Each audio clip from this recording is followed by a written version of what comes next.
Hello students, आज हम देखने वाले हैं कक्षा 10वीं का गणित, जिसमें आज हम अध्याय 1 जिसका नाम है वास्तविक संख्याएं, इसके सवालों को हल करेंगे। तो आज इसमें हम उदाहरण 4 देखने वाले हैं। तो वीडियो स्टार्ट करने से पहले यदि आपने अभी तक हमारे चैनल को सब्सक्राइब नहीं किया है तो सब्सक्राइब कर लें और बेल आइकन को प्रेस कर दें ताकि आने वाले हर वीडियो का नोटिफिकेशन आपको प्राप्त हो सके। और वीडियो को अधिक से अधिक लाइक एवं शेयर जरूर करें। और अगर आपने अभी तक हमारे पिछले वीडियो नहीं देखे हैं तो डिस्क्रिप्शन में 10वीं गणित की प्लेलिस्ट की लिंक दी गई है, वहाँ से आप वो सारे वीडियो देख सकते हैं।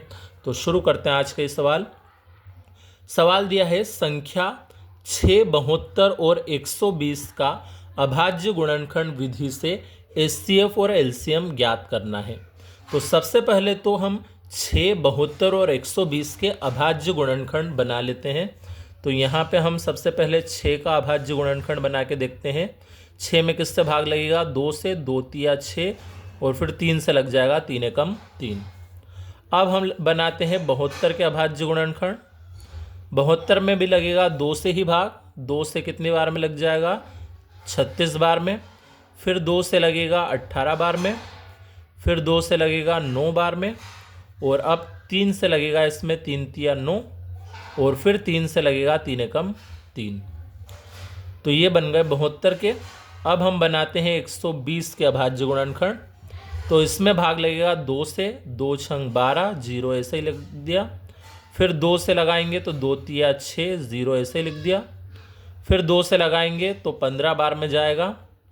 अब 3 से लगेगा इसमें 3 पंजे 15 और अब 5 से लगेगा 5 एकम 5।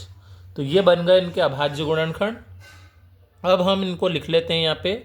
जैसे 6 के अभाज्य गुणनखंड में क्या क्या संख्या आई थी? 2 और 3। तो हम यहाँ लिख लेते हैं 2 गुणित 3।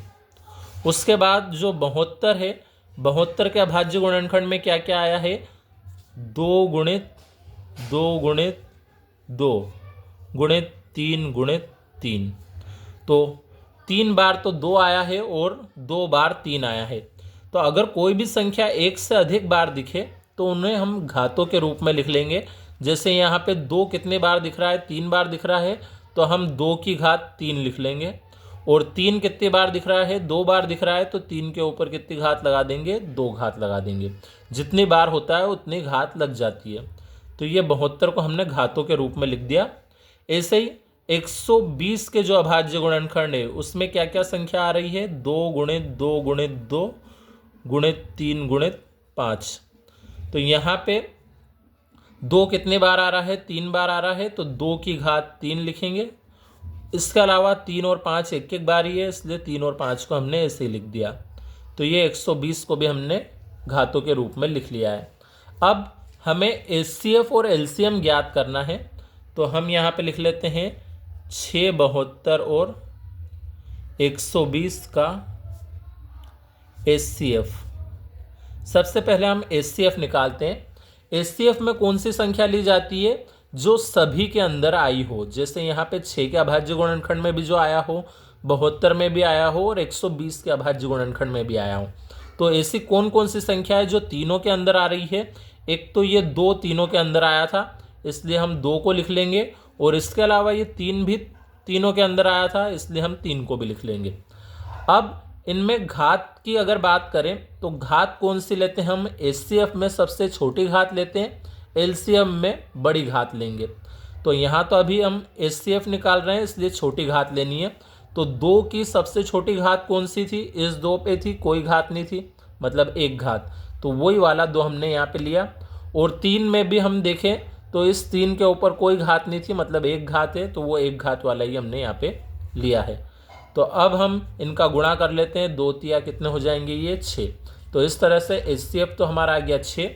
अब हम इनका एलसीएम निकाल के देखते हैं। तो 6, 72 और 120 का एलसीएम। अब एलसीएम में हमें क्या करना है? जो संख्याएं सभी में आई थी उन्हें तो लिखना ही है, इसके अलावा जो सभी में नहीं आई थी उन्हें भी हम लिखेंगे। जैसे 2 और 3 को तो हमें लिखना ही है, साथ में ये 5 चाहे सभी में नहीं आया था तो भी इस 5 को हम लिखेंगे। तो हमें यहाँ पे जितने भी अंक दिखते हैं तीनों के अभाज्य गुणनखंड में, उन सभी अंकों को लिखना होता है। जैसे 2 दिख रहा था, 3 दिख रहा था, फिर ये 2 3 तो लिख चुके हम, तो अब यहाँ पे ये 5 दिख रहा है तो 5 को लिख लिया।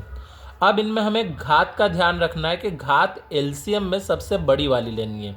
जैसे 2 की सबसे बड़ी घात कौन सी है, ये 3 घात वाले 2 बड़ा है तो ये 3 घात वाला लिख दिया। और 3 कौन सा बड़ा है, 3 ये 2 घात वाला बड़ा है तो 2 घात वाला ये 3 लिखा। और 5 पे कोई घात थी नहीं।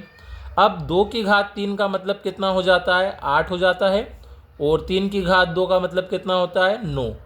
और गुणे में है हमारे पास ये 5। जब हम तीनों का गुणा करेंगे तो हमारे पास कितना आ जाएगा, यहाँ पे 360 आ जाएगा।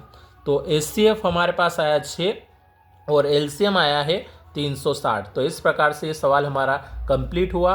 अब चाहे तो आप इसका स्क्रीनशॉट ले सकते हैं यहाँ से। तो अब अगले सवाल के लिए मिलते हैं अगले वीडियो में, तब तक के लिए धन्यवाद।